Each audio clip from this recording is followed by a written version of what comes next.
Hey there, Grumpy Old Fart here. Due to YouTube's changing quote-unquote community standards, I created a channel called Grumpy Old Fart over on Rumble, a free speech alternative to YouTube. You can see all of my stuff over there, including my political and social commentary, as well as my current events videos. The links to my YouTube and Rumble channels, as well as links to let you order my books, are in the description of this video. If you enjoy my content, please like, share, subscribe, and comment. I welcome your comments, even if you disagree with me. Now, on with the video. Hey there, Grumpy Old Fart here. I'm doing a UFO activity video. This isn't really UFO activity, but it's about UFOs, so I'm sticking it in here. They had another UFO hearing on July 26, 2023. Congress held a hearing on unidentified anomalous phenomena, UAPs, more commonly called UFOs. The hearing, titled Unidentified Anomalous Phenomena, Implications on National Security, Public Safety, and Government Transparency, was hosted by the House Subcommittee on National Security, the Border, and Foreign Affairs. The hearing featured first-hand accounts of UFO UAP sightings and assessed their possible threats to U.S. national security. Now, I did something that normally I enjoy, but this was... I'm glad they had this hearing. I really am. But in order to report on this, I had to sit through the whole thing. Okay, I'd actually listen to it, watch it. Okay. I don't believe Congress is taking this seriously. There are a few who are, but for the most part, they're not. And let me get into this. For the first 22 minutes and 57 seconds, almost 23 minutes, it was the standard rigmarole of congressmen patting themselves on the back for having the courage to actually convene this hearing and overstating their interest in disclosure. Now, do I believe some of them? Yeah, maybe. Some of them probably want disclosure. Do I believe all of them? Absolutely not. Absolutely not. And there's evidence. The witnesses were Lieutenant Ryan Graves. He's the Executive Director of Americans for Safe Aerospace. David Grush, a former senior intel official. He was the guy that he was the whistleblower just a few weeks ago. And retired Navy Commander David Fravor from the Tic Tac event. And the witnesses were sworn in and the circus began. The witnesses all made opening statements, but they revealed nothing in those statements that we did not already know. But it was nice to put sworn testimony behind these facts, which we already knew, so that it's on the record. That's the good part about this. It's actually on the congressional record. So nobody can come back and say, well, nobody's reporting this and nobody's doing this, blah, blah, blah. We know for a fact it's there. Now, one of the things that bugged me about this was that all through the thing, the congressmen were calling it the Tic Tac event. They were referring to that as the TikTok event. One congressman tried to correct them, but it didn't do any good. These people have no idea what's going on in this. Now let's be fair. The subcommittee on National Security, the Border, and Foreign Affairs is probably pretty fucking busy. Let's give them a little bit of a break there. But if you're going to sit in on this thing, it would be nice to know that you've at least done some research. The congressmen questioned the witnesses, and they testified that 1, both military and civilian pilots need a secure channel to report sightings and events without stigma or repercussions. When the AARO representative said that they had no evidence that these objects defy the laws of physics, that representative was lying. I said that before when I did my AARO, my Arrow video. Go check that out. Many military personnel have had sightings and experiences much more than have been reported. The guy estimated that maybe 5 or 10% of the military personnel that actually have sightings or experiences actually report them. So something like 90% go unreported. There needs to be a centralized locale into which these reports get funneled so that proper investigation can be undertaken. This reporting and investigating system needs to be transparent. I absolutely agree with that. The problem is, given the fact that the government has been hiding UFOs so long, I wouldn't trust the government to do it. I would want civilians to do it. You know, the government lies to us all the time.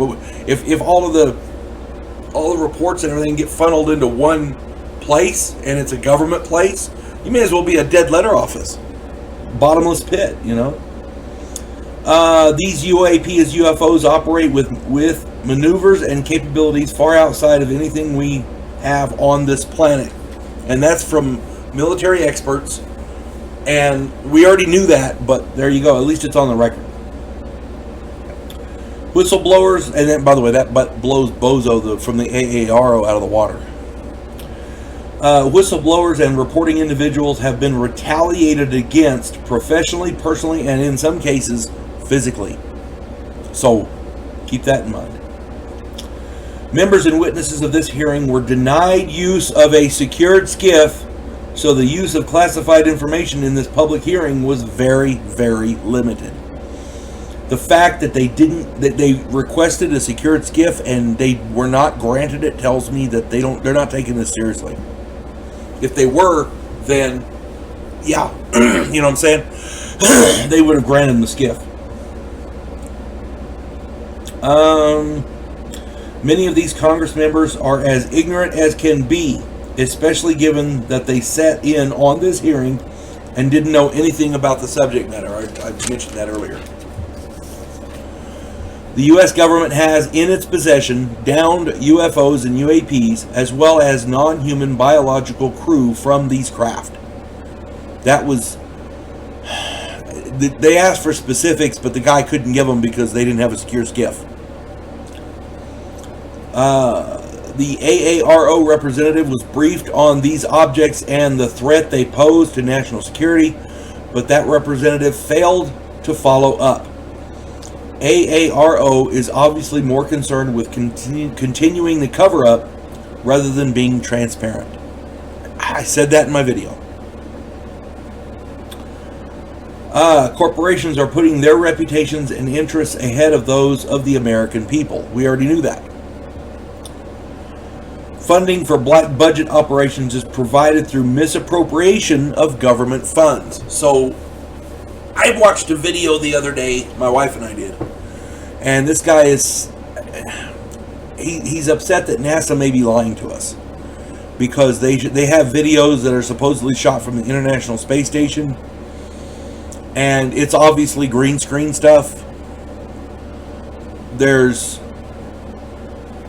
I believe we do have stuff in space. I'm not saying we don't, but what I am saying is it is possible that money from government agencies like the 3 billion or whatever the hell it is, 30 billion, whatever, that goes to NASA, they can literally, they have an underwater mock-up of the International Space Station that they use for training. It's in a big underwater setting in Houston, I believe. It's in Texas somewhere. I think it's in Houston. Anyway, they can shoot all kinds of stuff there and then use green screen and other CGI to get rid of the water and make it space. So, and that's a lot cheaper than sending people into space. So it's possible NASA is doing that to justify their huge budget and then funneling some of that money, at least a good portion of it, to these black budget operations. Now, are they doing that? I don't know. The videos are obvious. There's a lot of those videos that are obviously faked with green screen and CGI. And I would imagine, given the scope of some of these black budget operations, NASA by itself couldn't afford to send that much money. So I would imagine there's other areas of our government that are receiving huge amounts of funding, and they're not, it's not going there. It's going to these black budget places. So that being said, I see that. That makes sense to me. The U.S. government became aware of non-human intelligences back in the 1930s. the special access programs which are aware of this, and the individuals with first-hand knowledge have thus far evaded congressional oversight. So these people are avoiding transparency on purpose, and we knew that. I didn't know it went back to the 1930s, but amen, you know, it may very well have been. Who are we to say, right? Members of Congress with top secret clearance were denied access to these special access programs, special action, or whatever they are, the SAPs, at Eglin Air Force Base. If you have top secret clearance and you can't see these things, who can? That, I mean, top secret is about as top as it gets. There were members of Congress at this hearing who were not paying attention. Many questions were duplicated and just reworded.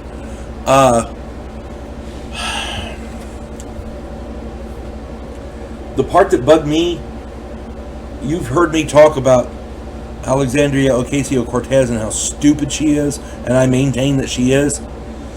Given this situation, these members of Congress that were not paying attention, they actually made AOC look like she was trying to do a good job, like she was actually interested in the subject matter and trying to do a good job. Maybe she is, I don't know.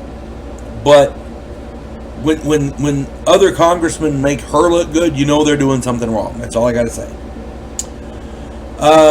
These three witnesses need to be taken into a secure SCIF where they can answer many of the questions they had to defer answers to. They kept saying over and over and over, I can't go into it here, I can't go into it here. They need a secure SCIF. UAPs potentially pose a significant threat to national security. We've been saying that for decades. People have been injured while trying to reverse engineer crashed or retrieved UAP UFO craft. I would imagine they probably have. That's the testimony that was given, and I believe that. When you're dealing with unknown technology, the chance for accidents and mistakes are multiplied. So yeah, I can completely believe that. Essentially, this hearing was a fluff piece. We didn't find out anything that we didn't already know. The one good thing was that it was an actual congressional hearing where all of this testimony went on the official record. Maybe this will be the start of something more that will eventually lead to full disclosure. We can only hope.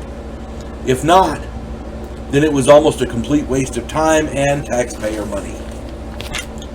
I wish I had better news for you folks, I really do, but I watched the thing, and sometimes it's hard to get through congressional hearings because I do a lot of political stuff too. Go check out my Rumble channel. That's where it is over there. But this one was right up there with them, let me tell you. If it wasn't about UFOs, UAPs, I probably would have fell asleep. I'm just saying. You folks have a good day now. God bless one and all. We elect cookie-cutter politicians every single election cycle. Yes men who maintain the status quo and do just enough to make us believe the system still works. Imagine, if you will, a president who actually tries to fix things. If you like action, political intrigue, and a righteous crusade, check out my political thriller, The Righteous President.